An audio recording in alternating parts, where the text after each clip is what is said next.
across a drifting ship. I took a look inside. I found a note that someone wrote that said, take her for a ride. I set a course for sights unseen, went out to open sea. To my surprise, a bunch of sailors joined along with me. Now we're sailing on the mystery ship, and all you gotta do is join our trip. There isn't any cost of membership. All the sailors here are really hip. I'm the captain of the mystery ship, and I'm a-calling all aboard our trip. I'm really hoping that you'll enjoy it up on the mystery ship. So bring a friend and come along with us aboard the mystery ship.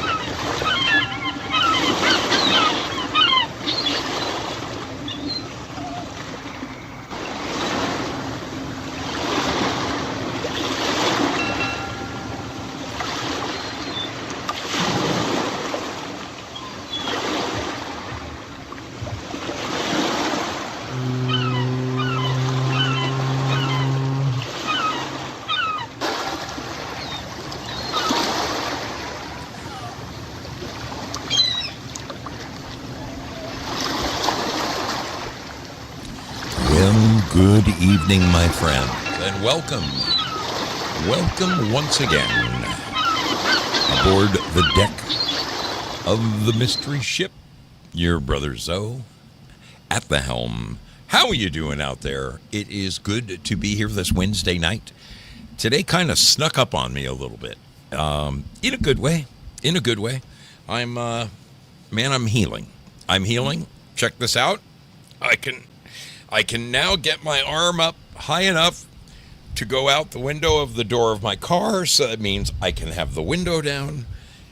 Since my air conditioning doesn't work there's something wrong with my air conditioning in my Jeep. I think it's because when I crashed into those mailboxes, I broke the stupid vacuum thing. I don't know. All I know is it blows ice cold for about 45 seconds, and then it just gets unbearably warm. Ridiculous.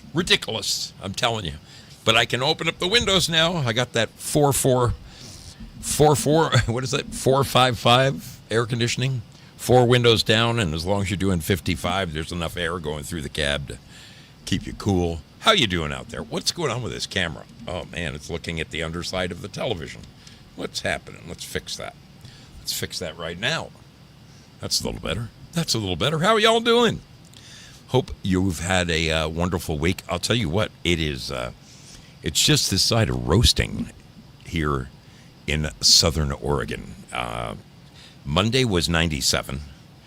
Tuesday, it cooled down a little bit to 94, but today, it's still 84 right now, and it's 6 o'clock at night. It was, God, what was it today? I think it was 93. Just, summer's coming. Ain't no question about it. I'm kind of happy. I'm back over at the other job that I had told you about. For a while there, I was juggling 2 jobs at once, and then we put this one on hold. Even though my trailer and my office and everything was over there, I pulled off, and I was working out of the front seat of my car over at this other job for the last 2.5 months. That job is now coming to fruition. There's only one subcontractor left. They are putting on the roof, and as soon as they're done, that party is over. So I'm now back at the other job, which was a casino. A world-class casino that is being turned into a church, virtually from the devil's playground to God's backyard. And finally got a beautiful set of drawings. Our architect really went above and beyond. I'm very excited. The great thing about it is the building exists. The building is pre-existing, which means all of our work goes on remodeling the inside of a pre-existing building. It's got a finished walls, roof, windows, doors, all that. All we have to do is crank the air conditioning and work inside. Can I remind you of the mailbox crash? Certainly, Doodah Man. Certainly. I'm happy to do so. A few months back, I had a Ford pickup truck, and I loved the damn thing. It was a nice truck. It was like a 2012 extra cab, extended cab, doors in the back. Nice rig. There was something wrong with one of the cylinders. And I live in a county in Oregon. If I lived one county over, Oregon is still so rural that there are counties where you don't have to take your car in to get smogged. And unfortunately, when I first got the truck, that's the county I lived in, Josephine. Well, I have since moved down to Jackson County, and in Jackson County, you have to get your car smogged. There was something wrong with this truck, and it would not pass smog. So I had no choice but to sell it, and I sold it to a buddy of mine for a swinging. I mean, he got a swinging freaking deal. I sold him like, I don't know, an $11,000-$12,000 truck for like $5,500, because he lives in a county where he can register it. He doesn't have to go through the smog. He just takes it down to the DMV and puts it in his name, and it's all over. The same time that this guy's making noises about wanting to buy my truck, I run into a buddy of mine, and he's driving this little Jeep. I'm like, where'd you get that, man? Where's your big Dodge? He goes, oh, this is my grandpa's. I need to sell it. I go, what are you looking for? You know, can I take it for a test drive? So I drove it around the block, and I'm going, yeah, 4-banger. Probably gets good mileage. Is it a 6-cylinder or a 4-cylinder? Hell, I don't know. It might be a 6. It's a 400, I know that. Anyway, 4.0, excuse me, 4.0 liter. Bottom line is, I sell my truck, I buy this Jeep. It's like an instantaneous new car. This was owned by a 93-year-old man. Everything in the car is immaculate. It is 100% bone stock. I could have taken this car and doubled my money if I had turned around and sold it the next day, because I got it for a swinging deal.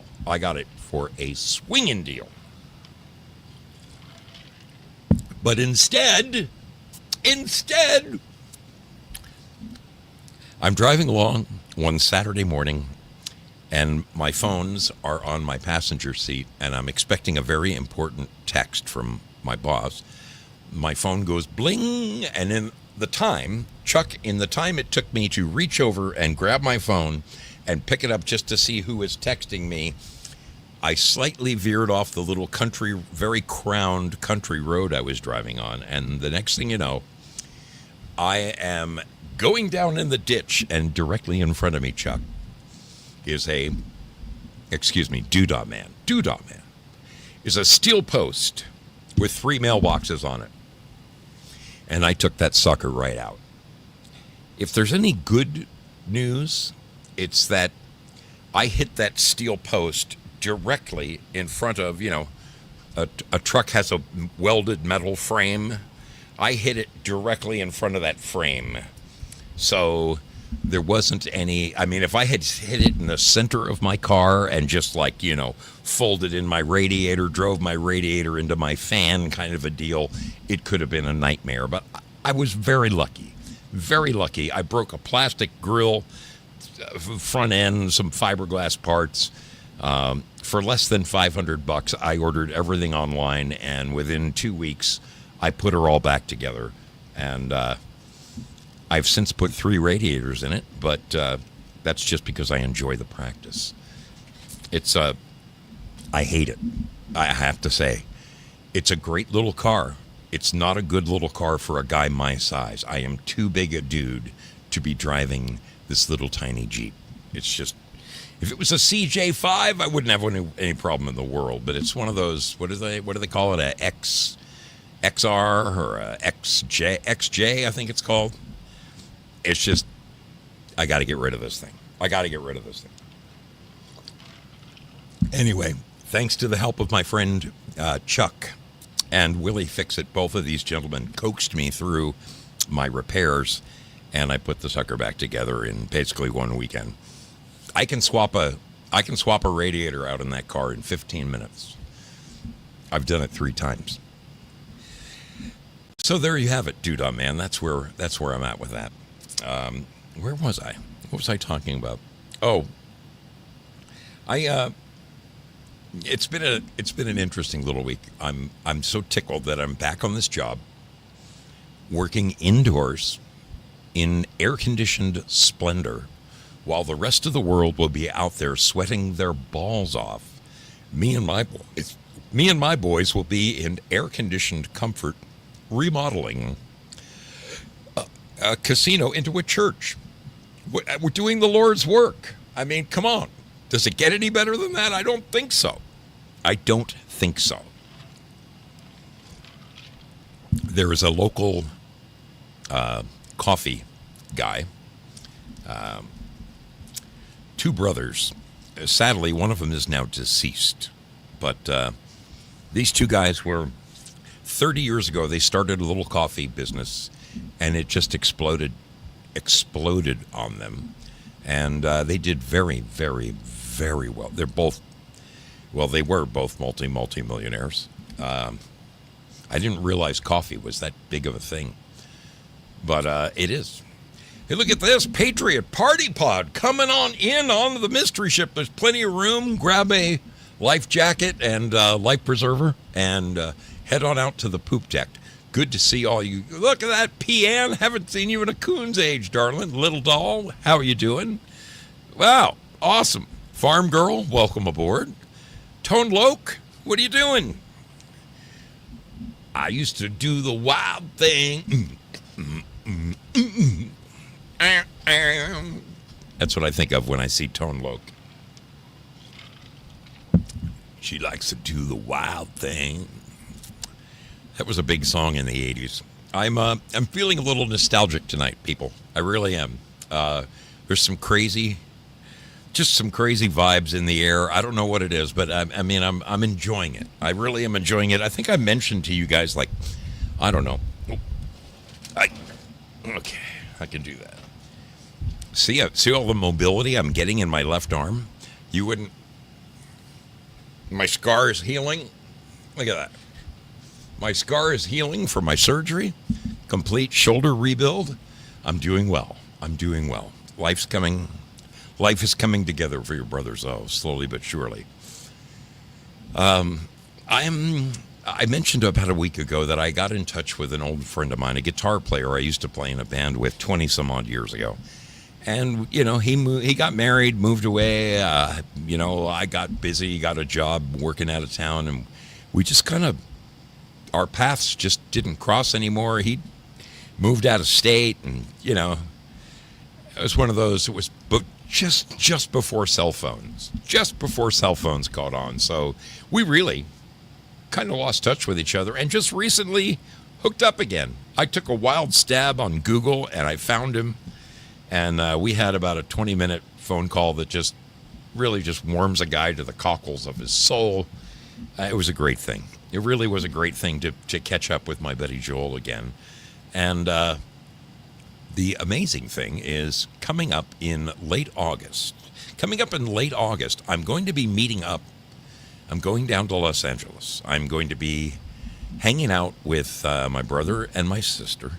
My mother is flying out to Los Angeles for her 90th birthday. My aunt is coming. I'm under the understanding that my 2 uncles are coming, one from middle of California, the other one from Albuquerque. They're coming to town. My 2 daughters are going with me. Mrs. Zoe is taking the ride. It's going to be a family affair, and, For about a 7-year period or so, 7 year period, my mother and I both worked together at Paramount Studios.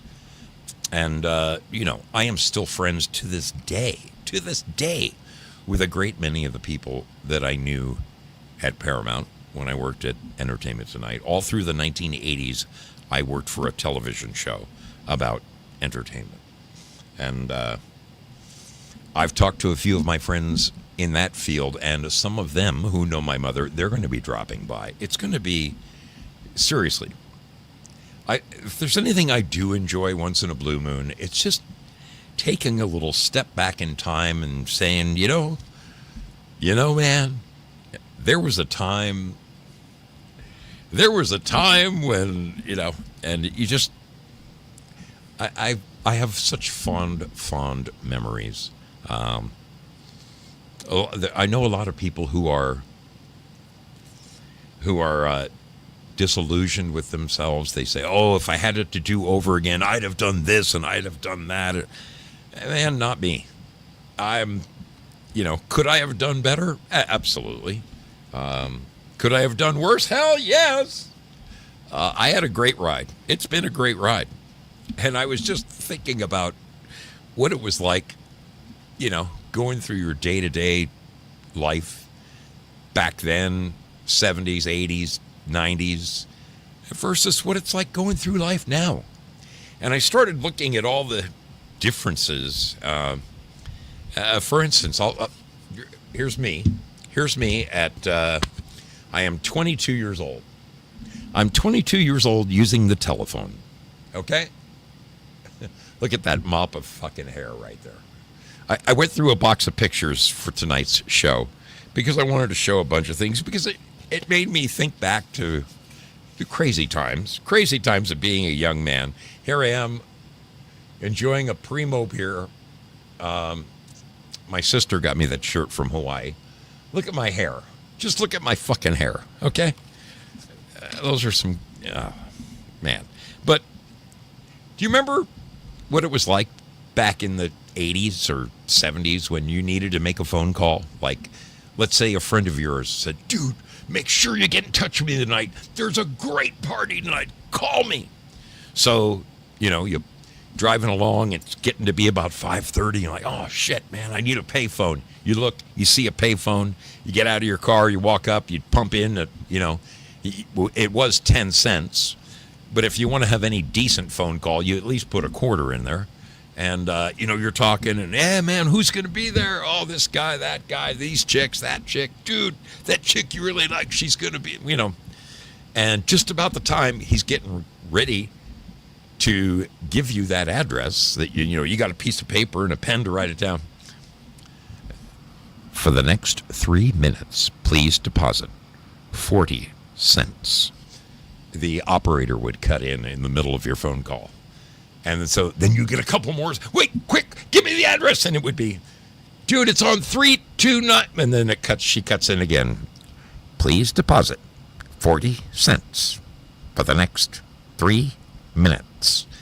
And then his voice goes back, "Cheyenne Avenue." And so you didn't get the address. You don't know what city it's in. You run to your car. There's no more change in your in your ashtray or your glove. You're like, fuck! You missed out on the party of the year, all because you didn't have an extra 10 cents in your pocket to make a phone call. Does anybody remember stuff like that? I mean, I've had a million of those times. Joe Elaine, how you doing, little lady? Great to see you. Great to see your smiling face. Hope all is well in your world. Man, I swear to God, if Mary Hart stops by, we want pictures. I have a picture of Mary Hart right here, an autographed picture.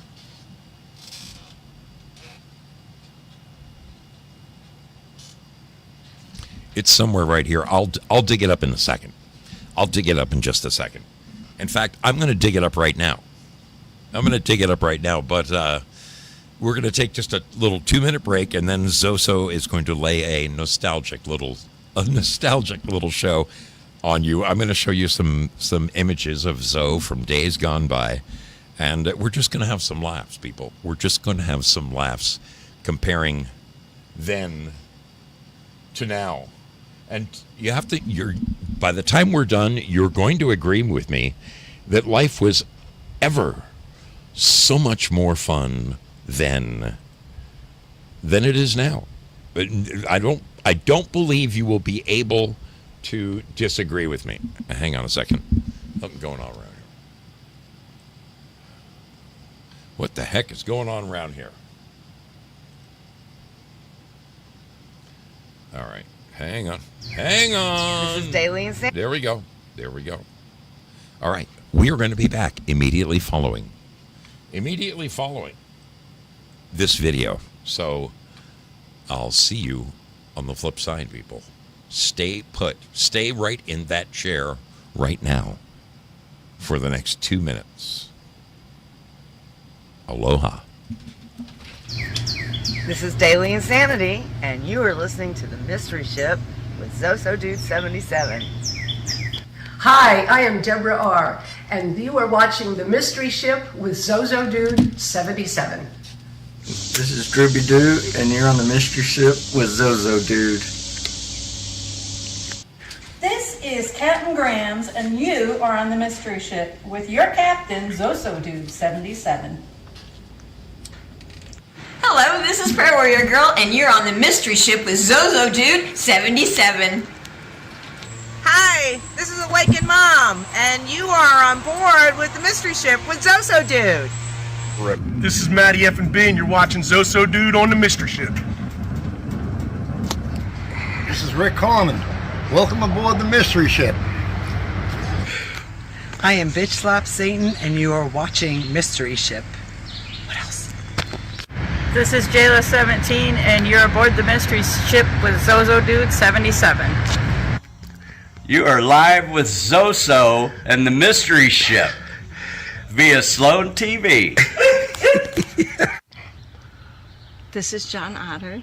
And this is Q Magoo. And we're watching the Zoso 77 Mystery Show. Oh, Mystery Ship! You're watching Mystery Ship with Zoso Dude 77. Greetings, sailors. This is Prairie Fire, and you are rocking on the Mystery Ship with our captain, Zoso Dude 77. This is Rhett 66. And this is 94 Winchester. You're on the Zoso Show. On the Mystery Ship. Alright, this is Sleeping Stars 91, also known as the Hot Dong Lady, and you are watching the Mystery Ship with Zoso Dude 77.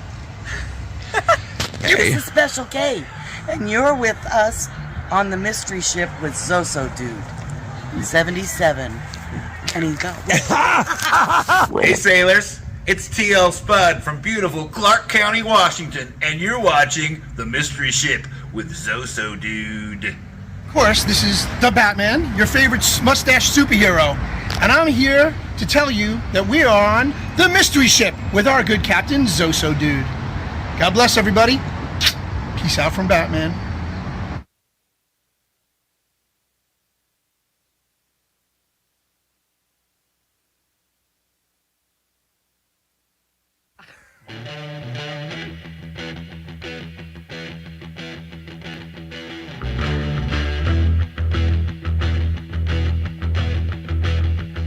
You need cool air, baby, I'm not fooling. I'm gonna send you back to school, way down inside. Honey, you need it. I'm gonna give you my love. I'm gonna give you my love. Oh, wanna hold on to love. That's right, baby. You need coolant. You need coolant. And I'm not fooling. I'm not fooling. Oh, Lordy. My brother sent me that today, and it just made me laugh. It just fucking made me laugh. What can I say? How is everybody doing out there? Let me say some hellos to the beautiful people who have shown up tonight. It is wonderful to see you all. Joe Elaine, great to have you on board. Dave, Mick, Sean, Joe. Look at this gang. Secret Weapon in the house. So many great folks. Valhalla, how are you doing? Man, LT57, how you doing, brother? Sean Joe and Secret Weapon, thank you for your support of this program. You are greatly, greatly appreciated. Much like my brother Due Diligence, great to see you, my man. Girl Patriot in the house. So many good folks. Purple Pixie, what's happening? Oh, man. Does it get any better than this? Easy does it. He's an old dead payphone by his corner store. That's awesome. That's awesome. Those were the days. Those were the days, man. Let's look over here in... oh, by the way, congratulations go out to the Foxhole Gang. They are currently the champions. Yes. Yes. Wearing the crown. The Foxhole is sporting the crown. Always got to brag them up a little bit. Those were... They won the trivia challenge the other night, fair and square. Good for them. They gave it hell, and they hauled in the crown. Let's say hello to our friends over here. Our friends over here at D Live, because there's no shortage of wonderful people hanging out there. Artist61, what is going down, little lady? Willie Fix-It in the house. Syllabore is with us. Spudley, good to see you. Lynn Winters, Bad Zoot. All right. And who else? Cosmac. Oh, Cosmac. You see this little letter right here, Cosmac? Addressed to Al Sella at my old address. See where it says heart and her number? Yes, this came to me where's the year? Where's the year? There it is, 1998. 1998. This was 8 years after I left ET. Mary, just out of the blue one day, sent me a letter. Hey, Al, I miss you. Mary Hart. So, I must have had some kind of profound effect on their lives. A sweet woman, love her to death, Mary Hart, class act. I am still in touch with my buddy John Tesh, and I will be getting him on the Quite Frankly program. It's going to happen. He's in the finishing throes of his latest album, and then after that he promised me he would do Frank's show. So that's where we're going. That's what we're doing. Anyway, let's say a quick hello to, there's wonderful people. There are wonderful people hanging out tonight at YouTube. Did you know that? I knew that. Let's say hello to them. Let's say hello to them. And here they are. Here they are now. Well, Free Thinker 59, how you doing? Good to see you. Q Gab 1963, I'm here but listening, watching the votes in the House, waiting for the big, beautiful bill to pass. Q Magoo is with us. Top Hat Jack, Andrew Schroeder, Rain Cry. Hope everybody's doing well over there. Thanks for being aboard the mystery ship with me this evening on the Foxhole and Pilled and D Live and YouTube and where else? Twitch. We're live on Twitch. Over here at Rumble. Paul Thaddeus checking in, saying, have a great Independence Day, spending it with an all-day jam with bassist older brother and guitarist daughter. I'll have my Stratum keyboard and drum looper in my rig. Brats, good for him. All the viral vid says, Captain, my captain, good to see you. Honey Bliss, she's in the kitchen, sailing on the mystery ship. Honey and her husband, Tom, two great, great Patriot friends of mine from over in Grants Pass. I'm excited that the guys who own that coffee shop I was telling you about, they decided to start that casino and put $40 million in this building. $40 million into this beautiful building. And at the very last second, they said, you know what? Sorry, you can't have a casino. So he just skipped down and gave the building to the city of Grants Pass, and they said, well, what are we going to do with it? We don't want to pay taxes on it. So they offed it for less than $10 million to a local church who is going to make the most of it. It's actually going to be state of the art. This place is going to be the coolest freaking church ever. In fact, I will tell you this, and I mean this honestly, I love God. I would love doing anything to further, the Christian faith. I wasn't that excited about this job before, but now I'm ecstatic about it. It's going to be awesome. So I dug through a box of old photos. I've explained on this show before that, back in the good old days in the 70s,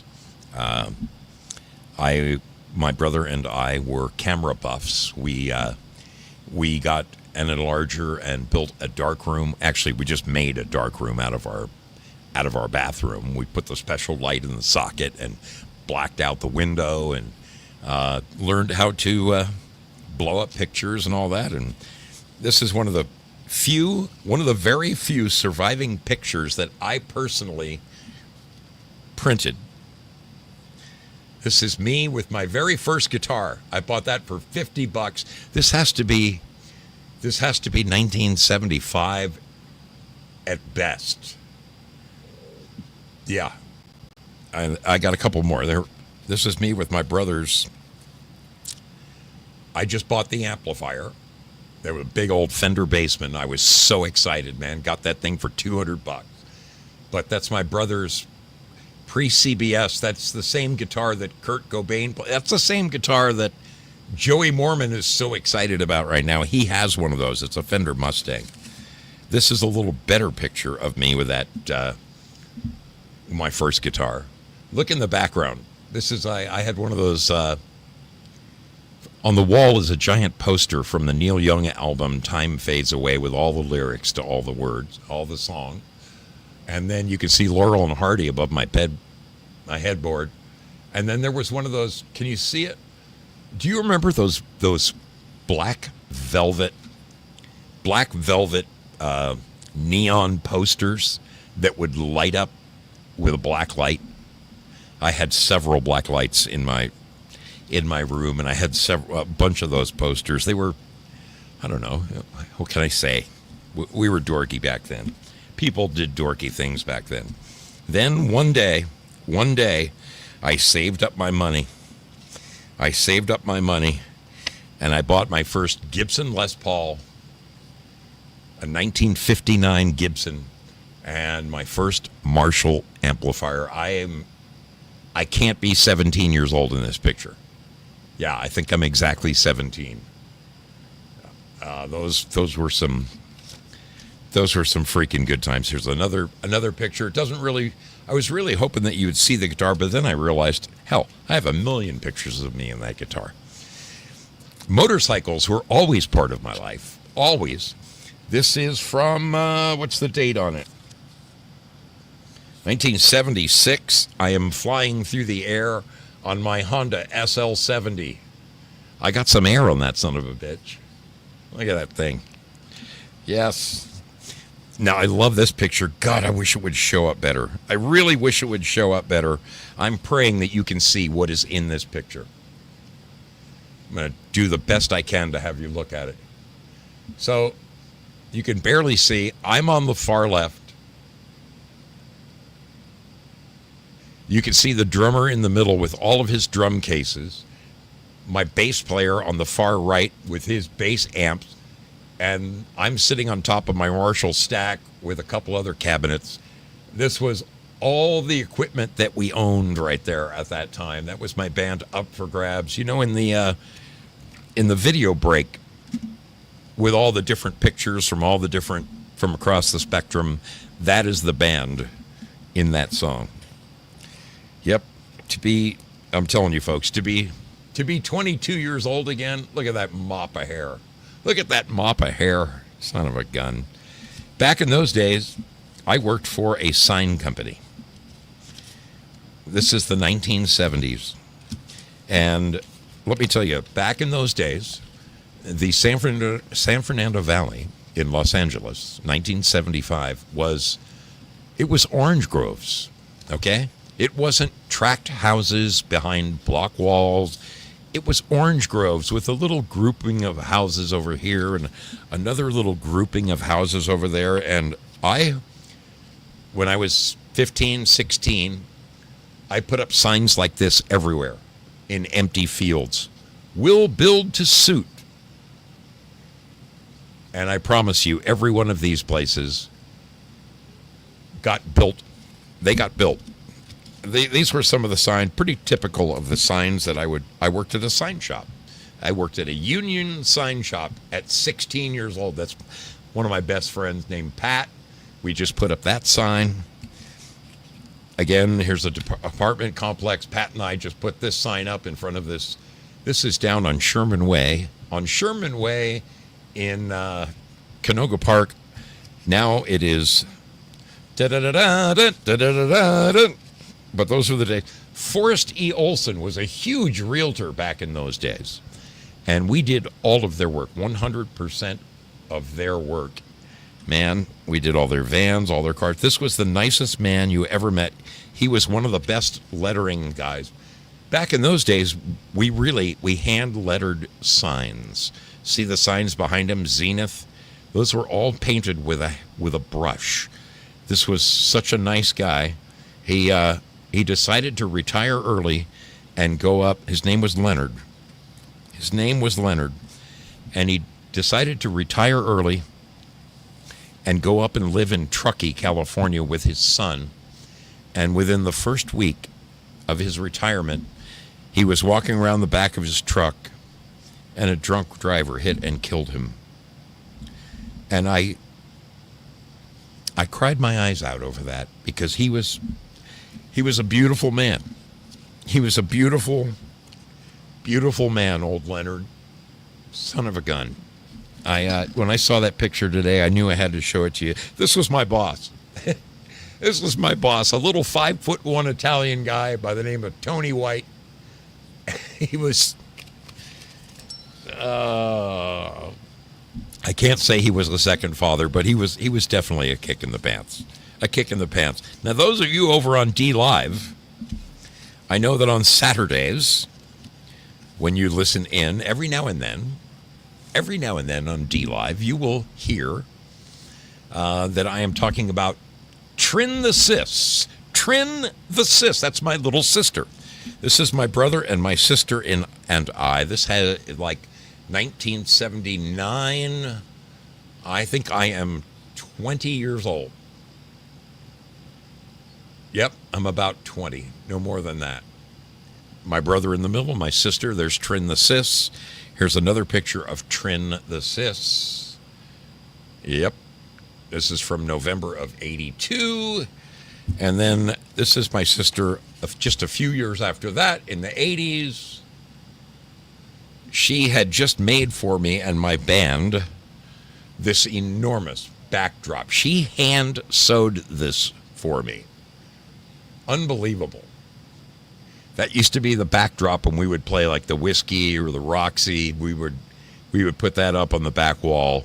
It was huge. It's like 14 feet tall and, 12 feet wide. God bless her. God bless her. She sewed her little ass off on that for me, and it means the world to me that I still have these pictures. There was a time where I didn't have a place to live, and my sister put me up in her apartment. This was me and my marshals hanging out in her apartment while I figured out what I was going to do with my life. By this time, I had scored, yes, that is a 1959 Flying V. Today, that guitar is worth in excess of $100,000. But me, I sold it for $800. Don't ask me what's wrong with me. Back during the 80s, when I worked at Entertainment Tonight, yes, I used to go. This is at a Grammy party. This is backstage at a Grammy party. This was the night. This was the very night that I sat across from Grace Slick. I sat 4 feet from Grace Slick, and I was so overcome with, oh my God, there's my rock goddess. I couldn't even say anything. The guy she was talking to got up and left, and she was sitting there all alone. I could have very easily just slipped into that seat and started a conversation and told her that I wanted to kiss her feet and all that stuff, and I didn't do it. I didn't do it. I froze.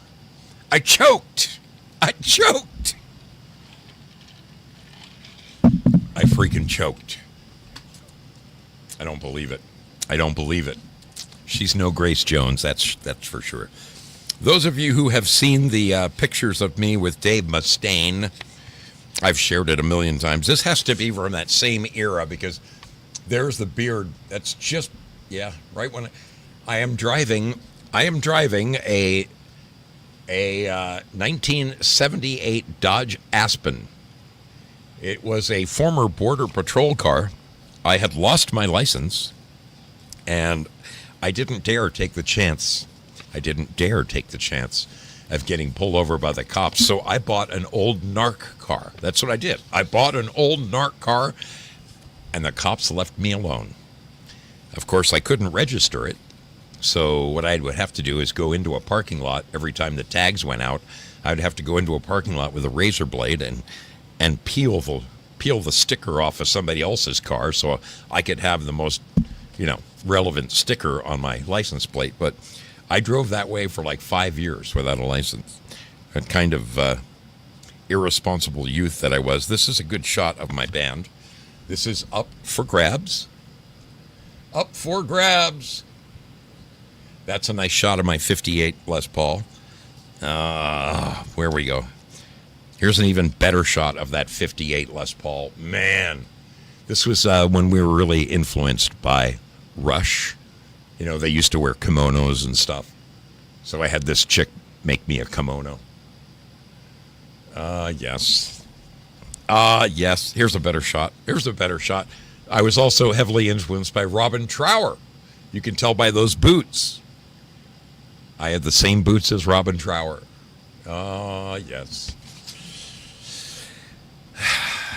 And at Halloween, you always dress up like your favorite rock star. There's me going as Paul Stanley. I can't remember the occasion. Halloween sometime. Then I got into my heavy metal band and my metal years in the late 80s. This was my band, Dr. Slaughter. Dr. Slaughter.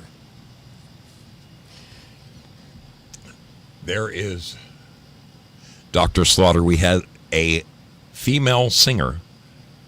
She was a stripper from the Wild Goose. The Wild Goose. This is one of my favorite pictures. I'm so glad I have this. This was my ride when I lived in L.A.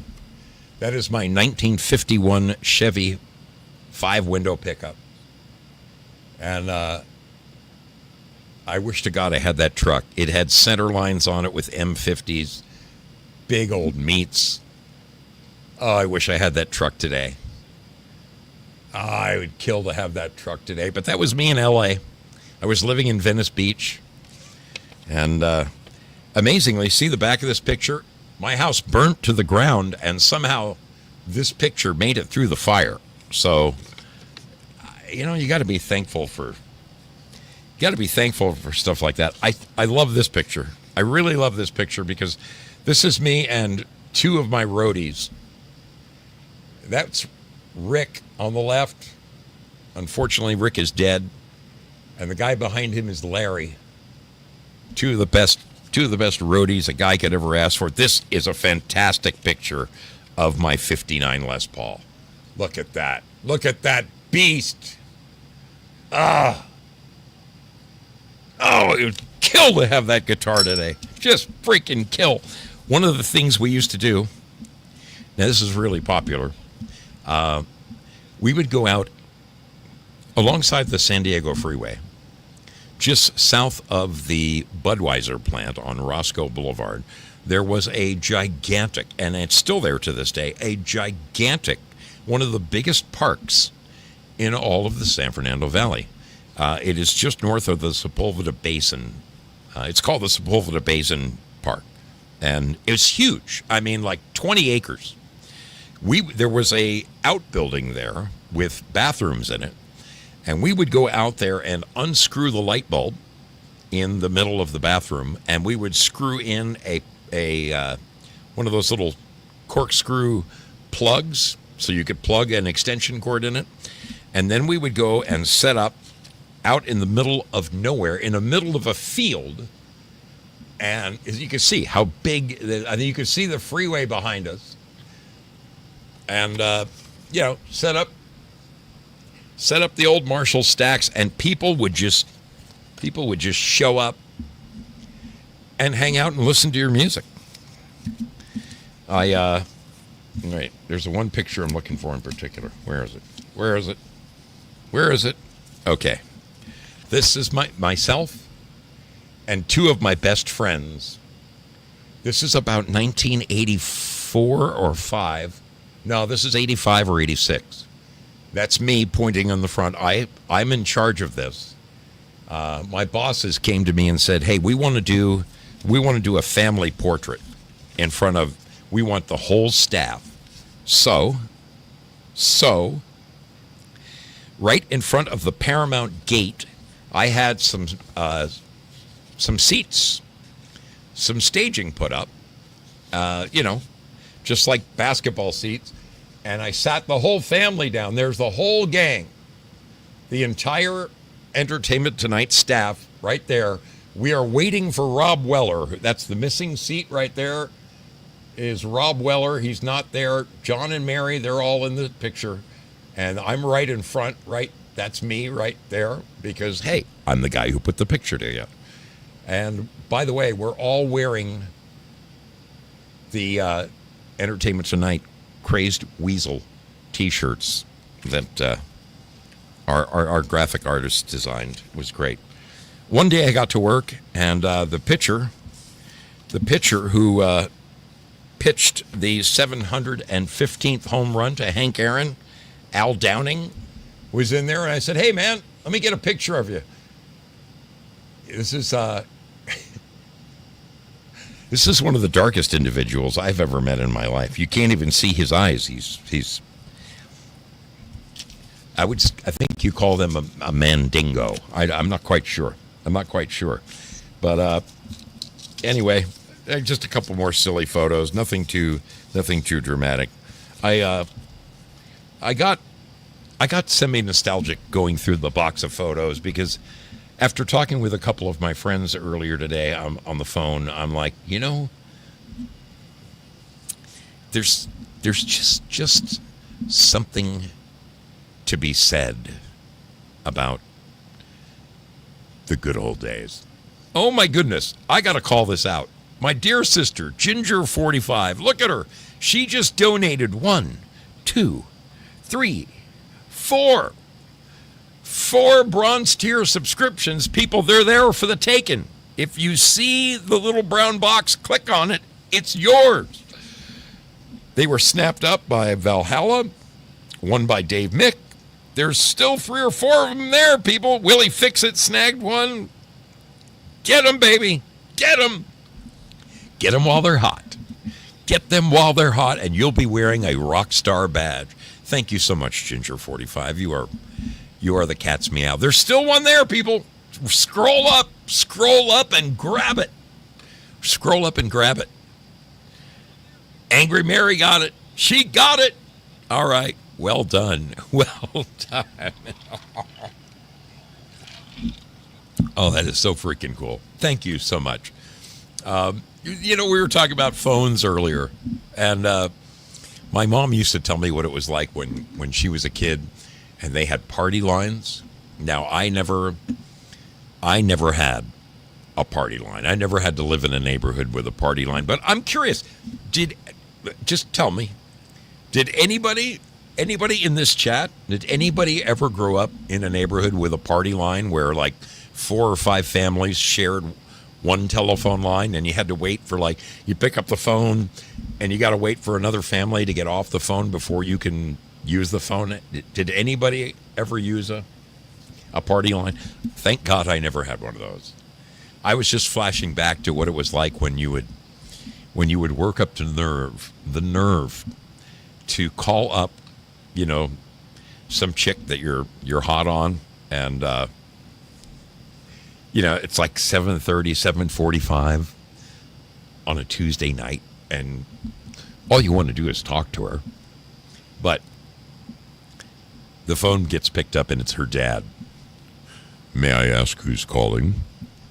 My name is Al. I'm calling for Jennifer.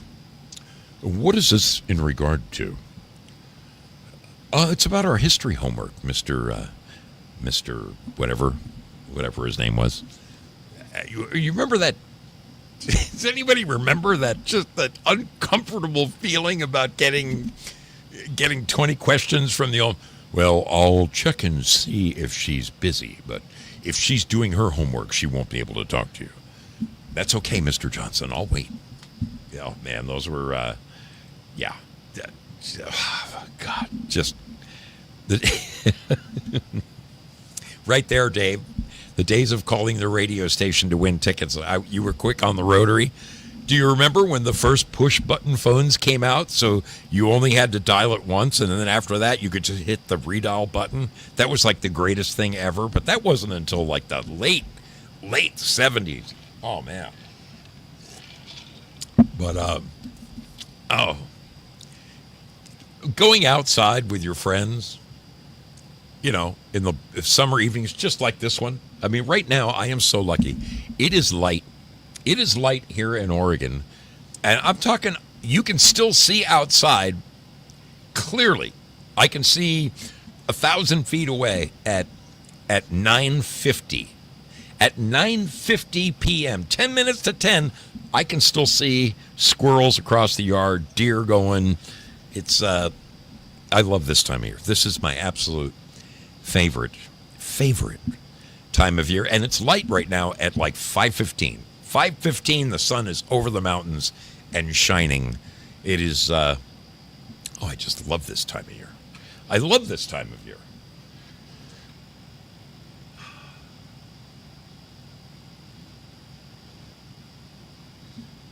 I'm looking for one more video. I've just realized that, damn it, I'm going to, yes, I'm going to have to do what all good sailors do when they've had a little too much rum.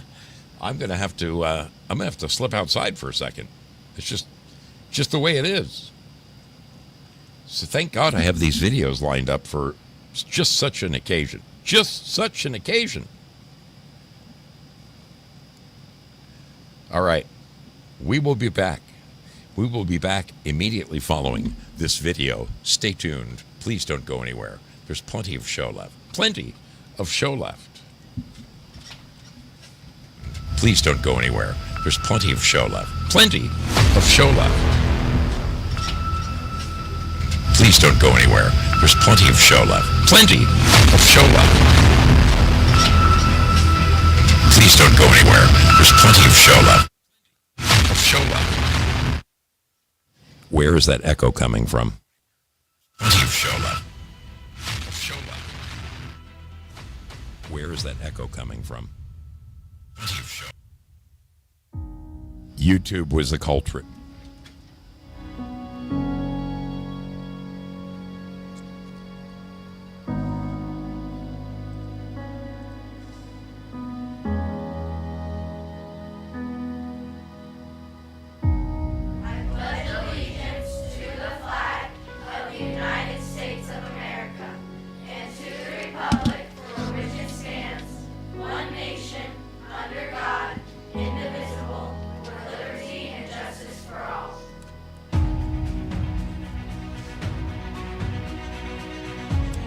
My fellow citizens, our country is in danger, but not to be despaired of. On you depend the fortunes of America.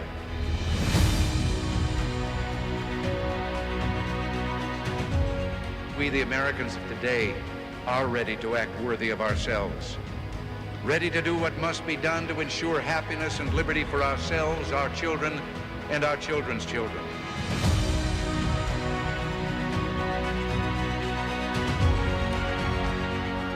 We are a nation under God, and I believe God intended for us to be free.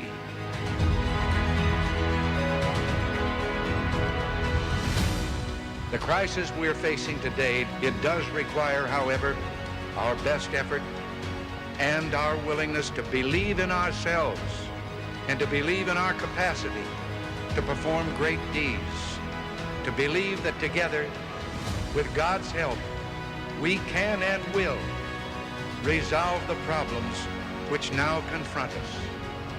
And after all, why shouldn't we believe that? We are Americans.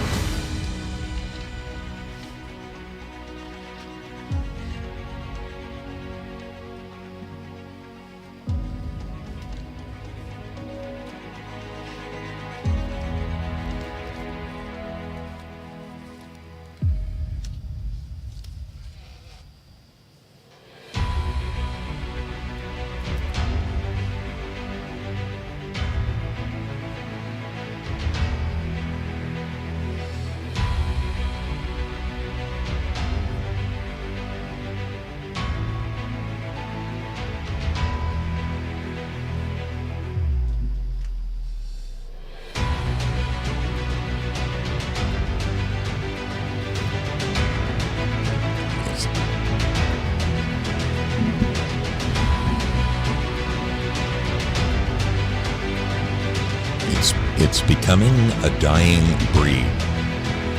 People who are still unafraid to speak the truth and talk about things that used to be. It's a crying shame. It's a crying shame. Only because of great people like you who support this program does a show like this stay alive. My hat goes off to my friends who are the hardcore news peddlers. I'm talking guys like 412 Productions, Adel, Nero, and my buddy Zach, Red Pill 78, Brad, CGZ. God bless these guys for what they do day in and day out, sharing truth on the limited amount of channels. I mean, they've had every carpet pulled out from underneath them by all of the ways that they had to make money, the PayPals and the Patreons and the YouTube super chats, all of that have been taken away, or they've been kicked off of those channels. Do what you can, folks, to support the free media that tells the truth, because there's so very little of it left out there. And I thank all the wonderful people who support this program. You are the best. I look forward to meeting you this summer when I take my cross-country trek. I'm getting my arm back. I can almost make my left-hand turn signal. I can almost make my left. I can almost make my right. I can do the funky chicken though. I can do that. So it's coming. It's coming. In another week, I start the exercises with. There's a little pulley and a string, and I use this arm to pull this arm up, and I'll get it there. I'll get it there in time for September. It's going to happen. It's going to happen. But I was flashing back to what I like to call the freaking good old days when you stayed out late playing, telling your mom will be home when the street lights come on. But you didn't. You stayed out another hour and a half beyond that. The summers where you pitched a tent in the backyard, at least for me and my brother, my cousin who was like 15 years my senior, came to visit us in California. He drove all the way across country from New Jersey, and he and his wife had camped in various campgrounds all across the country. They had enough. They were getting rid of their rental car, and they were going to fly home to Jersey, and they had all this stuff, and they gave us this old canvas tent, and I'm talking one of those big old Boy Scout tents, like 8 feet wide. It looked like a house. One of those tents. Green canvas. It said U.S. on it. An old military, got it in an Army surplus store. And it reminds me of the Leave It to Beaver, where Beaver and Wally are out in a tent in their backyard, and it's raining, and they're okay. They're inside the tent, and everything's good. And then Beaver turns to Wally and says, "Hey, Wally, is it true that if it rains, if you touch the inside of the tent, it'll start leaking right there?" And Wally says, I don't know, Beav. So Beaver, of course, goes up and it's pouring rain, and he touches the side of the tent, and it starts dripping right on him. And the next thing you know, the inside of their tent is flooded, and they have to go back inside. The exact same thing happened to me and my brother out in the backyard. We had this tent was like 12 feet long, 8 feet wide. It was, you could damn near stand up in it. It was huge. And we lived in that freaking tent all summer long for like, I don't know, 3 summers in a row when we were like 11, 12, 13. It was the greatest thing in the world, you know, when your world consisted of getting on a bicycle and riding through the parks and stuff, and you know, reaching into a trash can and pulling out an old glass Coca-Cola bottle because they were worth 5 cents. You remember back when Coke bottles used to have the city and state on them where they were manufactured? Of course, this is a Mexican Coke. It wouldn't have that, but when we would get a 6-pack of Coke, back when they used to refill the little bottles, we would always try to see who would get the Coca-Cola that had the farthest city away, you know? Silly little games like that. Fun stuff. Yeah, when your favorite TV show would come on, and man, you better not miss it. You better not miss it, because the chances of you finding the rerun later that summer for that one episode that you missed were, I mean, slim and none. Do you remember when we actually had a thing at the supermarket called the TV Guide so that we knew when the good shit was on? I mean, it's crazy. Absolutely freaking. And nowadays there's 500 channels and there's nothing on. But back in those days, you only had like 6, 7 channels. If you lived in a big metropolis, you had 6, 7 channels. I lived in a town once where we had 3 channels. 3 channels. We had only 2 of the major networks, and we had some small independent. Yeah, when I lived in Fallbrook, California, we only got 3 stations, and we only got one of them clearly. The other 2 were like, you know, the snow. I don't care how much you turn the antennas. I don't care how much aluminum foil wings you put on the aerials on top, you know, and then your brother would stand there, and if he would touch it and rub his feet on the carpet, then the signal would get better. Bob, just stay there. Hang on to the you know. Oh, man. Those. Oh, God. Oh, man. Yeah. Just silly little things like having a record collection, because that was how you listened to music. You want to hear a song, you had to set up your record player and pull an album out of an album sleeve, and then the whole procedure, if you were a purist, you know, you had that little black thing with the angled bristles on it, and you would put a couple drops of that stuff on there, and you would set it on that, and you would take all the dust off of your record. If you were a purist. Me, I would leave my records out on the album on the turntable, and then the sun would come up, and it would come through the window, and it would warp my album, and then you'd watch the needle go over it, and it would, you know, if you were lucky, it would ride up the hump and continue to play, but forget about flipping it over to play the other side. You might be able to play the middle songs, you know, the 2 towards the end of the record, but you couldn't play the ones on the outer ring, because when it went down in the valley, it just threw the needle right off of the freaking record album. You know, oh, it's such a pisser. Such a pisser to spend, you know, $6 on an album, and then you forget and you leave it out in the sun and it's ruined the next day. Man, that was, oh, God. But collecting soda bottles on your bike, you know, you get 3 of these things, man, you could go down and get one of those big, giant ice cream sandwiches. That was a summer, oh, man. We used to go to the movies.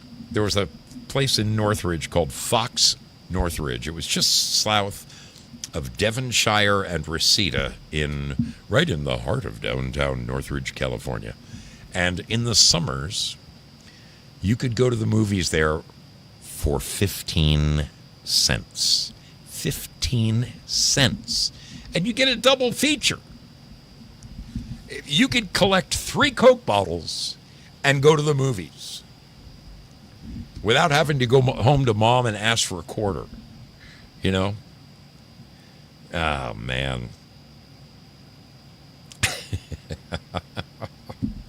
Remember the drive-in theaters? How much fun those things were? I mean, when I think back to the ridiculous fun that we had in drive-in theaters, that's where I learned to twist doobies. It was in the back seat of my buddy's 73 Duster. I could roll a doobie faster than the other 3 guys, so they just handed me the weed and the top of the shoebox, and man, I would just keep twisting bombers. And oh my God, the stupid things that we would do. We would take wrist rockets. We would take wrist rockets and get a bag of marbles, and we would lean out the window. We'd lean out the window of the car and aim almost straight up. Not perfectly straight up, but almost straight up, and just tilt a little bit and then let it fly with like 4 marbles in it. And we just sit there and wait and listen. And all of a sudden you would hear ding, ding, ding. And, 3 of them would hit metal. And every now and then you'd crack a windshield and you'd hear some guy just start cussing. Oh, my.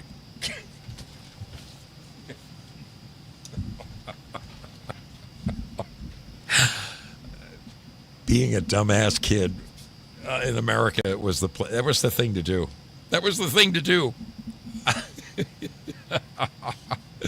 remember the day that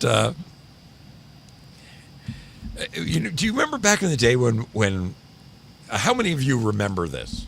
I mean, it used to be, folks, that in a suburban neighborhood, you might get a knock on your door one day.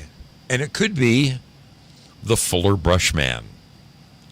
The Fuller Brush Man. Here's a guy with a station wagon, and inside of the back of his car, he's got every conceivable brush from the best dustpan and brush to paint brushes to brooms. I mean, the best. The Fuller brushes, you got to hand it to him. They were a quality item. They really were. Guys like that might just knock on your door. My mom bought 1 or 2. The door-to-door solicitors. I'll never forget. One Saturday afternoon, a guy rolled up about probably mid-morning, 11 o'clock, and he was an encyclopedia salesman, and he was selling the World Book. The World Book Encyclopedia. My dad bought it.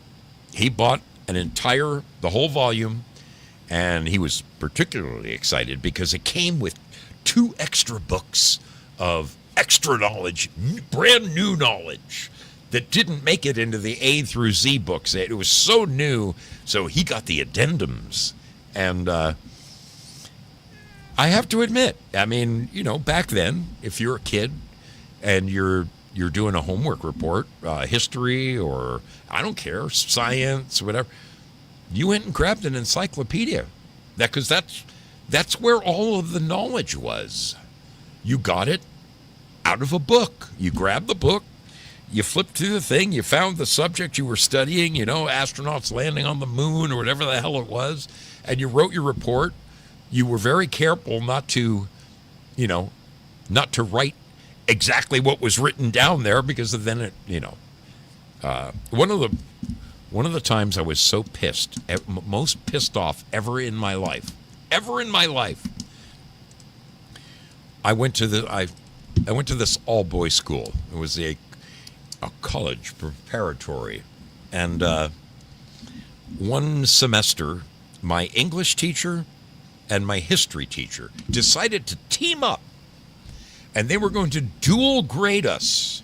You would get 2 grades on this one paper you wrote. It had to be a 5-page long paper, and it had to be from this year through this year. It gave us like a 50-year period, and we had to write on some kind of topic in between those.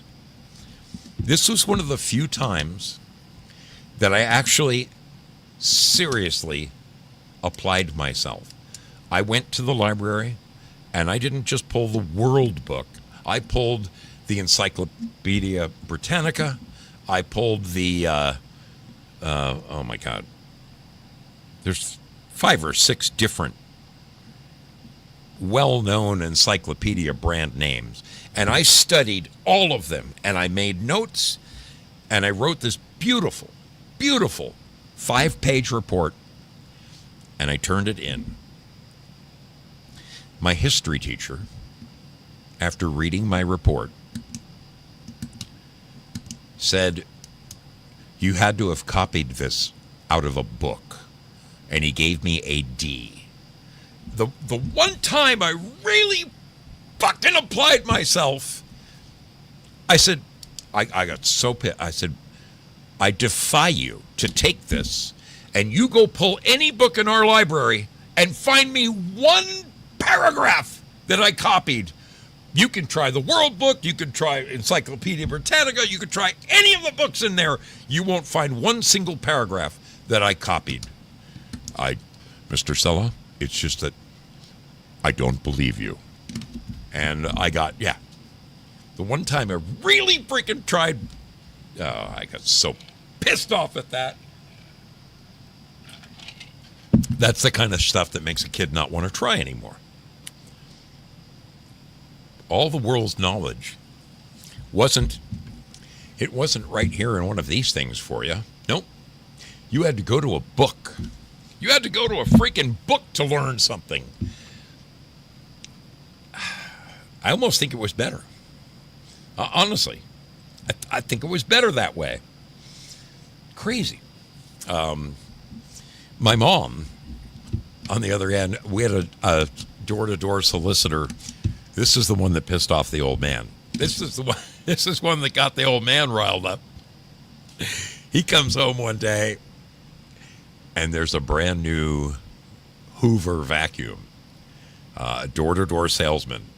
And this guy really wowed my mom. You know, they'd come in and they would spill crumbs all over your floor. And he'd say, "See, Mrs. Sella, with this attachment, you can very easily," woo, he cleans the whole thing up. And I mean, for the 1970s, I think she spent $1,200 or $1,300 on this vacuum. Now, don't get me wrong. It was the most badass vacuum you ever saw in your life. It had nothing doing with those little round canisters that you would drag around the room. No, this was a stand-up bagger, and it had all these different hoses and attachments and crap you could put on there, all these brushes to do the car and all this crap. But it's funny how the old man could spend, he could spend $2,000 on his World Book encyclopedias, but God forbid my mom spend $1,300 on a vacuum. He went ballistic. He went freaking ballistic on that one. Kirby, that was it. It was a Kirby vacuum. You're right. That's what it was. It was a Kirby, not a Hoover, a Kirby. Thank you, Valhalla. That was it. Man. The good old freaking, there.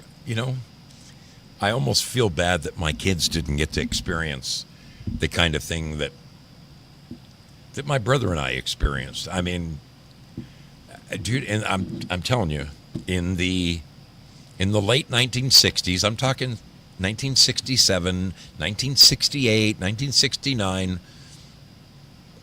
I had a brother who was a year and a half younger than me. So that meant at 8 years old, 9 years old, 10 years old, I could take my little brother out with me, and we would go trick-or-treating without mom or dad.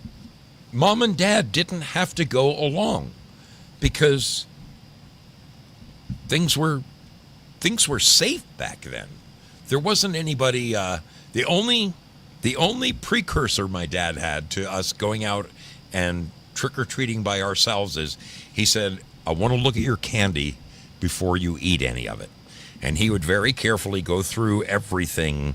And he, some people would give out apples and stuff, and my dad was never really big on fruit because he said those are the things that the freaks would hide razor blades in, and that kind of. I mean, but you can look at an apple and see if it hasn't been tampered with. I mean, but that was the worst thing that was going to happen. Is my dad had to look over our candy before we ate it. But you could turn your 7 and 8 year old loose on the street and they could go do 100 houses, and there wasn't anything to worry about. I mean, I can tell you, I remember as a kid in the 60s sleeping with our front door of our house wide open with just the screen door shut. Just the freaking screen door. So that we had that fresh air coming in the house, that nice cool summer air keeping the house cool. It was marvelous. It was amazing. And I flash forward some 30 years to when, I built a house. I bought a house here in Oregon, and I lived in it for just a little bit more than a year, and then the house burned to the ground. It burned to the ground one Christmas. So we rebuilt a brand new house, and I lived on a dirt road that was a mile and a half from a teeny tiny little village that was 10 miles to the big town, and the big town was only 2,000 people. I mean, if I didn't draw you a map, you would never find this place. But my ex had to have the house fully alarmed. The idea of, and I would say this, I said, why don't you open the front door, let some fresh air in, cool summer breeze coming through. Are you crazy? Lock the door. Double deadbolt and all that. I mean, God, it just seems so strange how times have turned us into, I don't know. It's, what? At least I can say I lived through a time when things were normal, One of my I've said this so many times that I don't mind saying it again. One of the things I loved as a kid was going. My dad flew. He was on an airplane guaranteed 2 weeks of every month of my entire childhood. He was always on the road somewhere, all over the world. Alaska pipeline, Saudi Arabia, Japan, China, South America, oh my God, everywhere. Venezuela, anywhere there was oil, you would find my dad.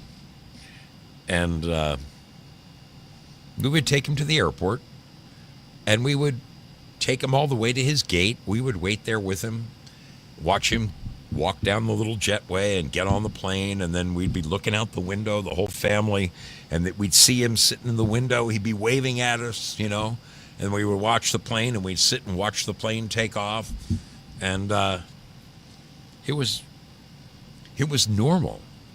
There weren't any checkpoints. You didn't have to go through a metal detector.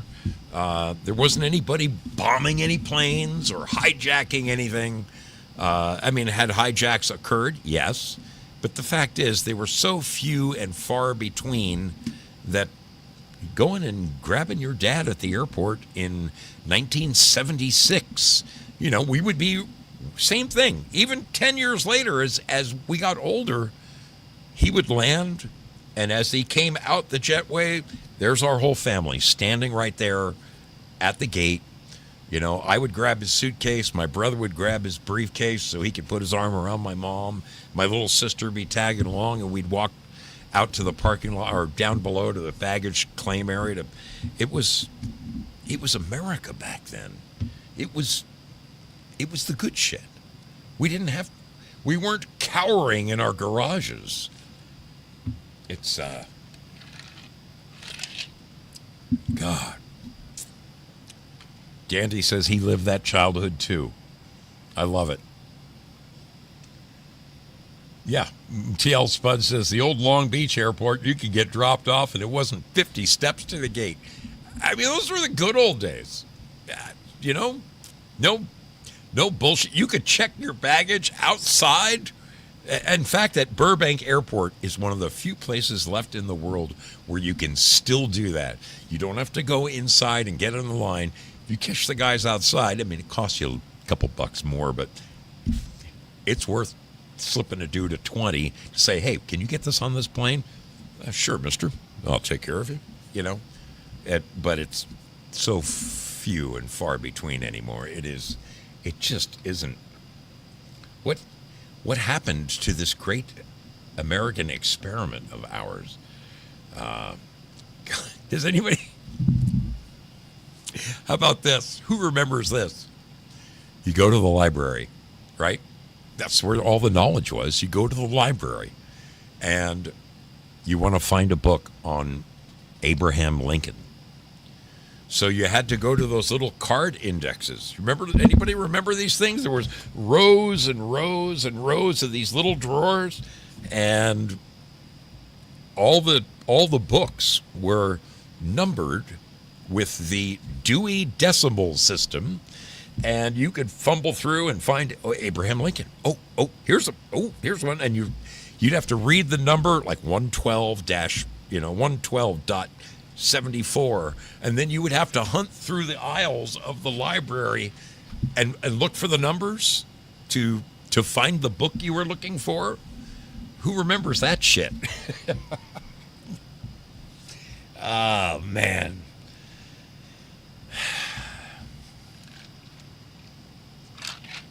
It's just, it seems to me everything in life, we were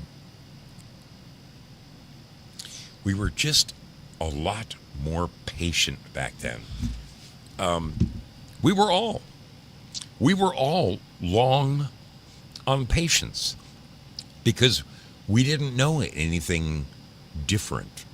When you would go to the store and your mom would buy a thing of Jiffy Pop, you know, Jiffy Pop popcorn, it came in this aluminum tray with a paper top on it, and then you turn on the gas stove, take the paper off, and you just sit and shake that little aluminum tray. It had a handle sticking out of it, and you shake it and shake it and shake it. You could hear the kernels rattling in the background, and all of a sudden you start hearing this pop, pop, pop, pop, pop, pop, pop, pop, pop, pop, pop, pop, pop, and all of a sudden this freaking thing rises up like a giant mushroom cloud, and the next thing you know, the thing's this freaking tall, and you take a knife and you stab in it, and you let all that hot air out of there and melt the butter and the freaking, you know, you didn't mind waiting 5 to 7 minutes while you popped your popcorn because it was fresh and delicious back then, you know. If you wanted a hot dog, my mom showed me 2 ways to cook a hot dog in the kitchen. You just took a flat frying pan, and my dad used to take the hot dog and he would take a knife and he would cut a spiral cut all the way around the hot dog from one end to the other, and you know you cooked it in butter. And you just rolled it, and all of a sudden, you know, it took 5 minutes or so, but all of a sudden it started just getting that golden brown, and then it would plump up, and then all the stripes that you cut in it would start bursting open, and it looked like you savagely attacked your hot dog with a freaking knife. And sometimes you just throw it in half a piece of bread, but it was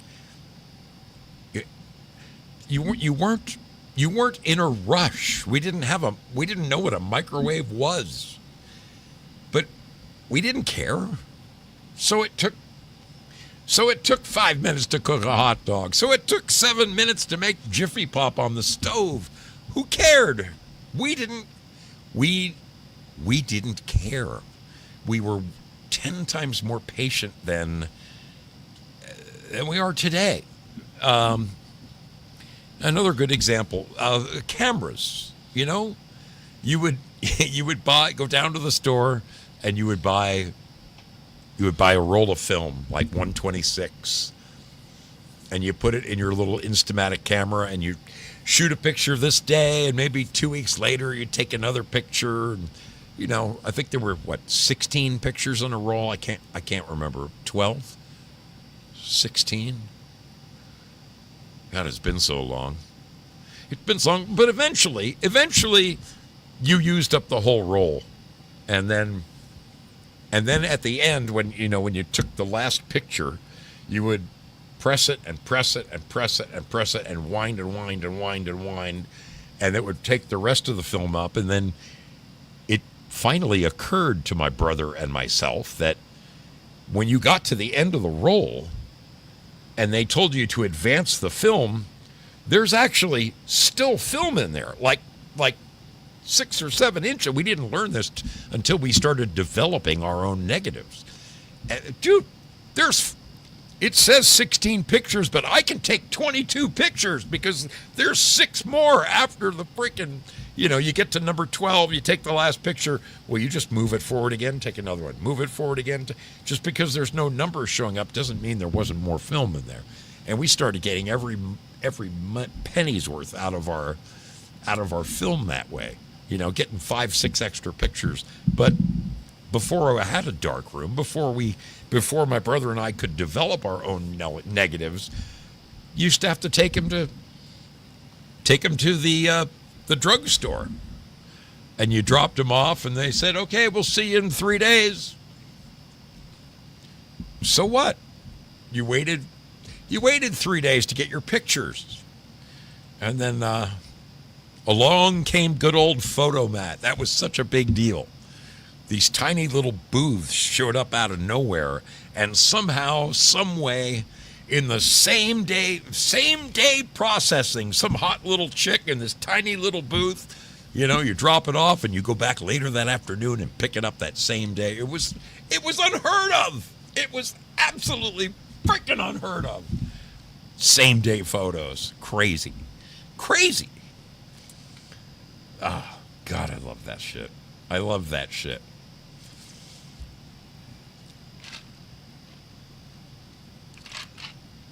When you think about today and kids, and I see them like, I don't care, pick a place, a Burger King, a Carl's Jr., and there'll be 4 kids sitting there all at the same table, every one of them just glued to their phones, not talking to one another, not conversing in any way, not looking around at what's going on around them, just completely possessed by technology. I'll tell you what, folks, I lived in the best part of America that ever was. I am so thankful to God that I was born when I was, because I kind of think I got the best of both worlds. It wasn't until halfway through my life that all this new freaking crazy technology took hold. I still don't understand 3/4 of it, but I'm trying. I'm trying to be patient. I'm trying to learn. But, the things that I remember that meant the most to me was, buying a pair of pants, and you'd have to take them home, and maybe the legs are too long. So my mom would go and take them in the back room, and she would fold up, sew them up, take the legs up a little bit. So, the the folding chaise lounges and stuff in our backyard, around the pool. Remember those the nylon woven strap chairs on an aluminum frame? If one of them ripped or they got faded by the sun, man, you just went down and you bought a new roll of that stuff. And you rewove all the new ones and you made the chairs look brand new again. We're just buying a roll of that stuff.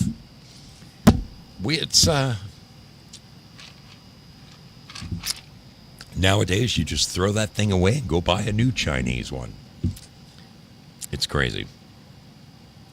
It's crazy. Anyway, I'm going to get out of here a little bit early, folks. I'll be honest with you. I haven't been sleeping that well. I love to sleep on this side, but my arm is just not. I can't put a lot of pressure on my shoulder here right now, so I've been having to sleep on this side, and let me tell you, it ain't working. It ain't working. I'm up at, my alarm goes off at 3:50, and I'm out the door at 4:20 because I start at my work at 5:30. I'm doing 4:10s, 5:30 through 4 o'clock, Monday through Thursday. But it does give me a 3-day weekend every weekend. So because of the fact that the last 3 nights I haven't been sleeping worth a damn, I think I'm just going to shut her down right here. But I do want to take a second. To thank the wonderful people who have donated to this show tonight. Let's fix that right now.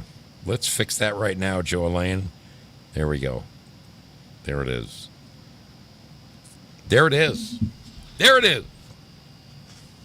Sorry, didn't see that until just now. Yeah. Joe Elaine says, my husband and I are just enjoying our retirement years like we did when we were young and in high school again. Good for you guys, man. Good for you guys. That's freaking awesome. That's awesome. That's exactly as it should be. When I do retire, I want to get rid of my cell phones. Just have one landline. I still got a landline. I'm one of those dorks. Whoop. Hang up. I'm going to put an answering machine on that son of a bitch, and I'm just going to ride my motorcycle into the sunset. I don't need all the crap. I just don't. I'm very happy to be, I guess, an old curmudgeon, you might call me. Oh, man. Anyway, hey, I really appreciate all you guys hanging out. Thanks so much for being here. The people who donated to this show tonight, let me shout out a few names there. Right here. There they are. Angry Mary, Willie Fixit, Valhalla, Ginger 45, Safety Net, Secret Weapon, Sean Joe, Girl Patriot, Due Diligence, Doodah Man, and Girl Patriot. Thank you all for your support of this program. You guys are the bomb. Absolutely the bomb. All right. The Scratchin' is hereby released. Over here in Lemonland, I am going to fire up the treasure chest. Let's give this thing a spin real fast. See where we're sitting. Okay. Real good. I've got a little leeway. I got some room to stretch my legs. So we're going to throw a little something in there.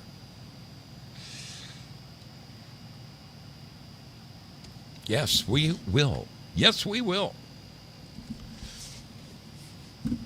And I am distributing those rewards as we speak. Coming your way in a mere 28 seconds. In a mere 28 seconds, you will see them coming your way. All right. Good. I'm seeing people winning some gold pills over there. Prairie Fire, good to see you. Daily Insanity, how you doing, darling? Hope everything is good in your world. Ask Uncle Krusty if he got the picture I sent him today. The Doodah Man. I'm glad you made it all the way through the show, buddy.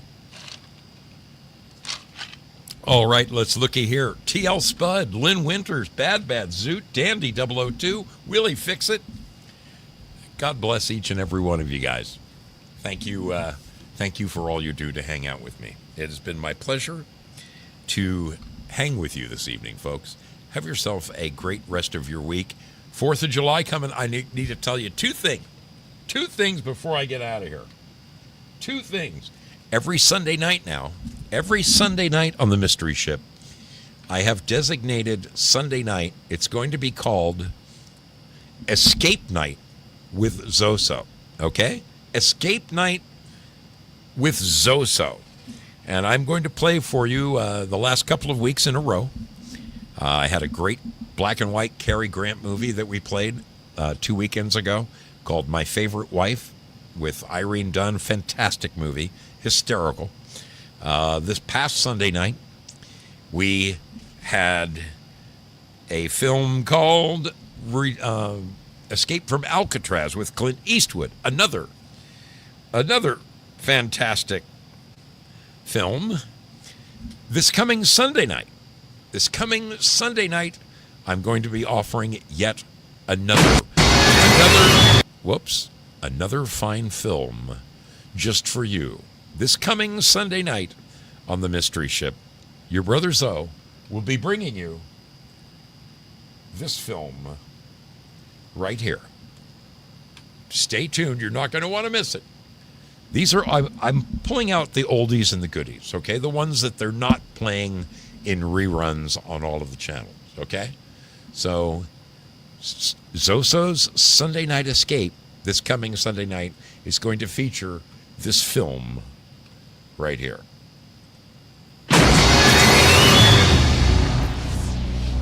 Once in a decade, massive solar storms invade our atmosphere, disrupting global communications. John, it's your dad's old ham radio. Let's go over to the den, huh? Plug it in. And causing unexplained phenomenon. W2QYV. This is Frank Sullivan. Hello? What'd you say your name was? Frank Sullivan. Is this some kind of joke? That will allow John Sullivan to talk to his father. What do you say we tame this bronco, huh? You and me, spirit and guts. Who's been dead for 30 years. But how could it be? I don't know, but we gotta be talking off the mother son spot of all time. I've missed you so much. Well, tell me about yourself. Tell me about your life. I'm a cop. You're third generation firefighter. Come on, I thought you were gonna grow out of that cop phase. What's going on, Satch? Frank says that he's talking to Johnny on the radio in the future. Hey, little chief, there's somebody I want you to talk to. Good night, John. Good night there, Chief. Oh my God. Hello? Something's wrong. Something we did changed the past.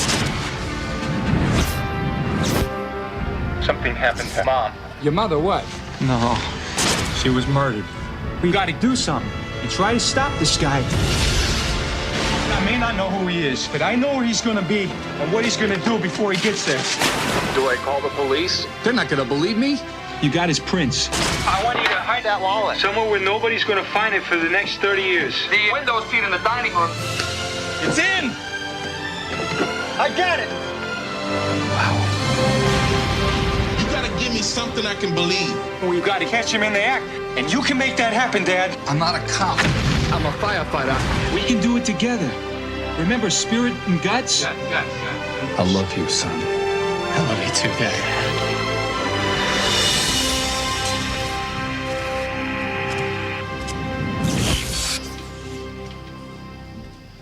Yes, coming this Sunday night on the Mystery Ship. You gotta, yes. You gotta be able to let reality disappear to enjoy a film like that. But it's fun. It's a fun little movie. That's the one I'm going to be playing this Sunday night, okay? Frequency. Be back with me Sunday night, 6 p.m. on the Mystery Ship for Zoso's Great Escape. That's Sunday. Now, let me tell you about Friday, people. This Friday is the 4th of July. your brother Zoe will be hosting on every one of my platforms with the exception of YouTube. Sorry, YouTube. They just don't play nice with me. You can find me at Rumble. You can find me at the Foxhole. What the fuck is it? The Foxhole.app or pilled.net. You can find me at dlive.tv. Go to one of those channels. But this Friday, I'm going to be hosting a 24-hour marathon. A 24-hour marathon of the Twilight Zone. Yes, the old black and whites from the 50s and early 60s. That's what's going to be happening on the Mystery Ship starting at 12 midnight Thursday night, lasting all the way through 12 midnight Friday night, okay? So whatever time you have, drop in and see your brother Zoe, catch a few episodes, drop a couple of gold pills, maybe a couple of lemons if you're enjoying the show. It's going to be 24 hours of the Twilight Zone this coming Friday night. I hope this coming Friday, all day. I hope I will see you guys. I hope I will see you guys. Thanks again for hanging out with me tonight. It's been my pleasure to have you aboard the Mystery Ship. Don't forget, each and every Saturday, and this Saturday is no different, each and every Saturday, I also host the best classic rock show you've ever heard, starting at about 10 a.m. Pacific time, going until about 3 in the afternoon. Sometimes I'll go a little longer, but 4 to 5 hours of the best classic rock you've heard. No commercials. I dig them out of the woodwork. I play the good stuff. Come and hang out with your brother Zoe anytime. You're always welcome aboard the Mystery Ship. It's been my pleasure to hang with you again this evening, folks. It really has. Thanks for all of your generosity. I love you lots. We'll see you around the bend, okay? You've got your marching orders now, right? Friday is a 24-hour Twilight Zone marathon. Saturday is Zoso's classic rock show during the day. And then Sunday night, come back for Zoso's Great Escape with the movie Frequency. We'll be playing that. Have a great rest of your week, people. Enjoy your 4th of July. Love you lots. Talk to you soon. Whoops. Wrong screen. Wrong screen, Salah. Wrong screen. Good night, my friend. See you soon.